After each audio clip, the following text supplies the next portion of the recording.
Showtime! Hi everyone, Comic Noob here, coming at you with another video. Today, I want to go over my top 5 Noob reads. Noob reads because I'm relatively new to comics. Started reading with my son in 2023, but really started reading on my own last year. So these are going to be entire collected editions that I finished end to end. So that won't count reads that I'm currently doing now. Also, what you're going to notice on here is many of these books are volume 1. That's because there's a bias in my reading universe. Because I'm relatively new, a lot of the books that I finish tend to be towards the beginning. So just keep that in mind. I will come back and do this again after I've become less of a noob, and we'll revisit if any of these get knocked out. So the way that I'm going to do this, which I think is interesting, is I'm going to reveal one by one, in no particular order, these aren't in an order, what my top 5 collected edition reads are. And you could probably already see the first one. Uncanny X-Men Omnibus Volume 1. Now, I heard a lot of good things about X-Men during the mid to late 70s. I didn't know how much I would like it. Traditionally, I've read Spider-Man and Daredevil comics. Haven't read too much of the X-Men yet, at least since not since my early childhood. And I gotta tell you, this one is excellent. It fires on all cylinders from beginning to end. This is one of 2 omnibuses that I paid over cover price for. I will never do that again. Although I can say I didn't pay too much over it. I think it was maybe $10 over the cover price of this book. So not too much of an overkill there.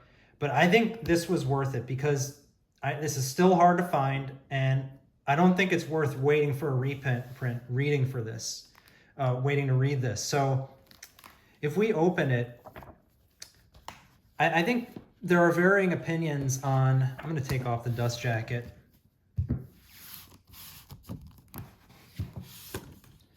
There's varying opinions on this book, but I thought it was consistently very good. Some people think the second volume is good. I'm reading through that now. That seems good, but I'll wait until the end, until I give my final verdict. But right from this first issue, when you get introduced to the new X-Men team, Storm, Wolverine, Colossus, Banshee's really good, and Nightcrawler, and then I forget the names of these other 2.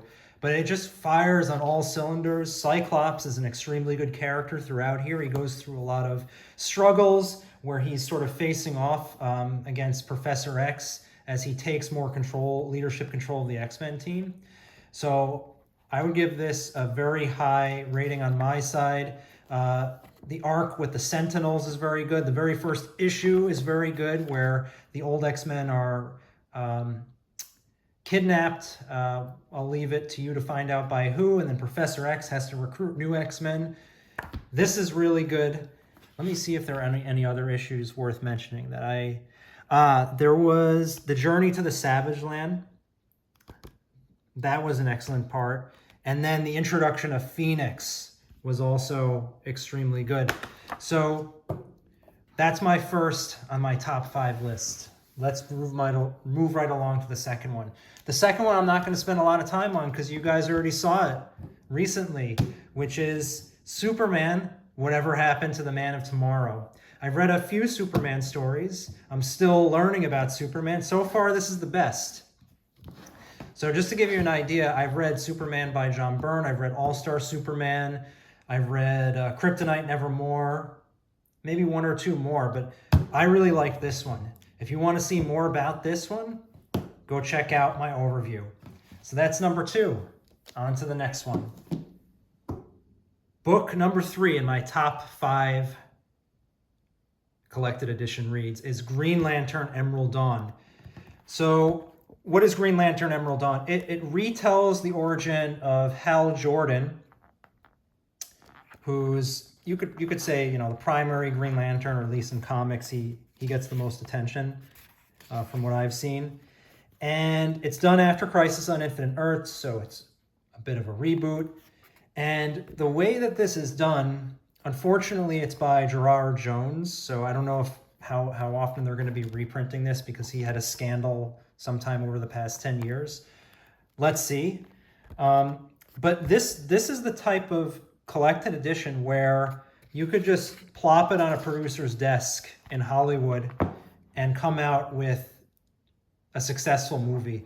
I haven't seen the Green Lantern movie with Ryan Reynolds. I know I've heard it's not great, so that's kind of why I've avoided it. I don't know how much they took from this one, but this is really great. So here you get a glimpse into Hal Jordan's childhood. This intro is really fantastic. Here you see him. He's watching his dad fly a test plane. So if you know about Hal Jordan, he's a test pilot. He's really impressed with his dad. You see that father-son relationship. And things kind of go not so great for Hal Jordan later on. And he has to deal with it in his own way. But this is an excellent book. This really hooked me to Green Lantern Hal Jordan. That's number 3.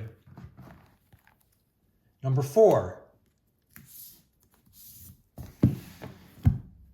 Batman by Scott Snyder and Greg Capullo, Volume 1.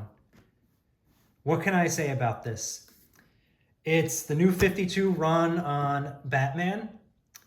It's one of the... Batman is by far the most... the character that I've read the most of, so I can give a more informed opinion on this. This is one of the best Batman runs right here. So you start out with the Court of Owls. Court of Owls... foundational part of the Batman canon, where Batman thinks he's really taking good control over Gotham City, and it all slips under his feet when he finds out that there's a secret society that's sort of been pulling the strings in the background and causing harm. So he has to unravel that. Fantastic story. You also have Death in the Family, where the Joker gets, I would say, more sinister and more insane than you've probably ever seen him. Some people don't really like Death in the Family. I thought it was great. I thought it was at the same level as Court of Owls. And then you end with Zero Year. Zero Year, the main villain there is the Riddler. Typically, I haven't really liked the Riddler. He's been, low, let's say, on my tier list for top Batman villains, but he's done very well there. Much more menacing, much more conniving. So this is done by Scott Snyder and Greg Capullo. Scott Snyder, excellent writer. I'm reading on to Volume 2. I'm also looking forward to reading Dark Knight's Metal and his Justice League run, but I really appreciate a lot of his work. And Greg Capullo, the art is fantastic. It's a little cartoony, but it works for this book. So, highly recommend Batman by Scott Snyder and Greg Capullo. That's number 4.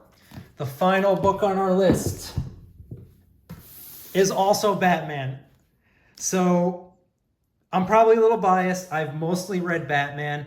I really tried to find another book that would beat this, but I just couldn't, at least out of the books that I finished so far.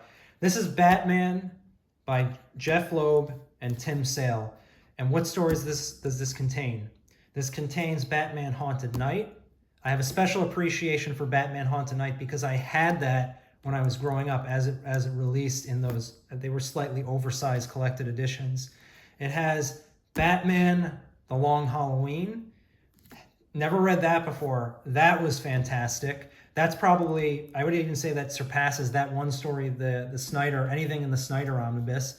You also have Batman Dark Victory, also fantastic. Not quite as good as Long Halloween, but I still think it's close, still very good. And then you have a Catwoman story when she travels to Rome to find out more about her heritage. That's also very good. Not quite as good as the other material in the book, but don't skip over it. It's worth reading.